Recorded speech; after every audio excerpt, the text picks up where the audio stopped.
Ready to pass the NASM CPT exam quickly and confidently by studying smarter, not harder? Well, hey y'all, I'm Susan and I'm back again to break down more of the chapters in the NASM textbook. I have previously made a couple of videos going over the first few chapters, so today we are going to dive into chapter 6 and 7. I've got my notes here, I'm ready to go. Let's see here. So, chapter 6, the biggest thing that you need to know for this is all things about the heart. I have a really good video on here where I went over the 4 chambers of the heart, the blood flow, all the important vocab words that you definitely need to know. So go back and look at that. Some other things on here, let's see here. There are, like I said, there's some good vocab words on there.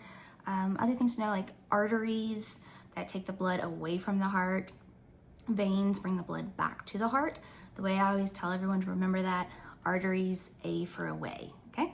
Little things like that. But yeah, so go back and check that video. Like I say, it's got things like the SA node, which is the pacemaker of the heart. What else do we got in here? Pretty much everything is covered in that one. I don't want to, it sounds like I'm running through that, but like I said, all of that information is in that other video. I really want to jump into chapter 7 because typically that's when a lot of people start reaching out to our team. I've seen so many people who have sat and tried to read through the entire textbook. They get to this chapter and it's like hitting a wall, you know? It's just a little more difficult sometimes, but we've got a lot of easy ways to break it down. So chapter 7 covers the big one, the planes of motion. You definitely need to know this. I've got another video on here that breaks all of it down, explaining what the 3 planes of motion are, what their actions are, how they break down your body, what exercises fit into which plane. That's important to know. So if you're giving any type of questions, you know, asking, like you're given a specific exercise, you should be able to immediately know, okay, is this sagittal, is this frontal, is this transverse? So go back and watch that video, make sure you're confident in that. Other things in here, excuse me, let's see, we've got concentric versus eccentric versus isometric. Knowing those movements, as you start to study for the OPT model, you'll learn about all the different just movements and everything within the model.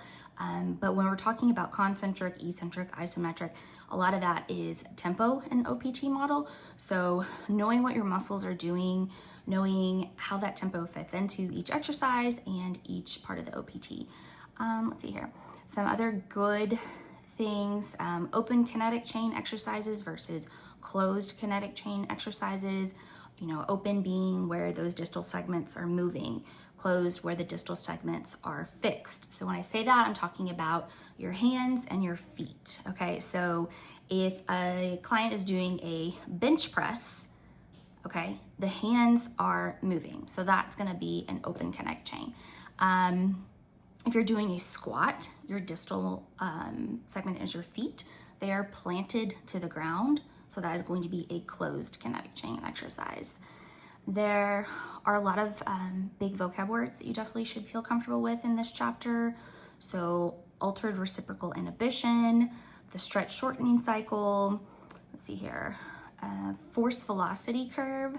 And again, got lots of videos going over all this information, so don't forget to look into that.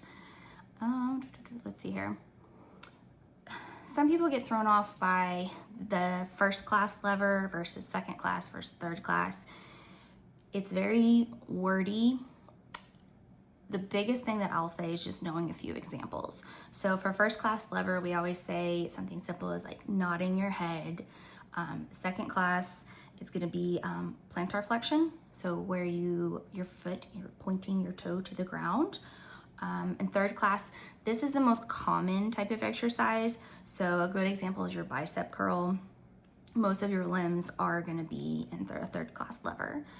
A big thing to know also in this chapter is agonist versus synergist, stabilizer, and antagonist. So knowing the definition of those terms, knowing if you're giving a client an exercise, knowing what muscle fits into each category.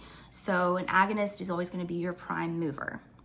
An antagonist is the opposing muscle in that movement. So I always give the example of a bicep curl, okay? So if you've got your client doing their bicep curl, your agonist, your main mover in that exercise is your bicep. So if your bicep is your main mover, the muscle opposing that muscle is under your tricep. Okay, so knowing that, your synergist is kind of like the helper up for your agonist muscle, and stabilizer, it's kind of in the name. It's gonna like stabilize your trunk and everything like that. If you are given a question asking if the muscle is a stabilizer, or where is the stabilizer in a movement, I want you to always remember any type of upper body exercise, it's always gonna be your rotator cuff. Any type of lower body exercise, it's always gonna be your transverse abdominis. Okay, so remember that. Let's see here. Yeah, and like I said, I have other videos going over more of this information, but knowing how to identify those muscles, knowing how to identify those planes of motion, huge. I would definitely know all this information. If you are struggling with any of these topics, we have great resources. We have helped thousands of people pass this exam, and we can help you too. Every Thursday at 1 p.m. Eastern, we have live study Zoom calls. We have study guides. We offer one-on-one tutoring, so many great resources. So please do not feel alone. I have people reach out to me that feel lost and overwhelmed, and you have got this. You can do this. We're here to help. We are happy to help. So don't hesitate to reach out. You can comment. You can send me an email. Whatever you need, we are here to help. You've got this. We'll talk to you later. Thanks, guys.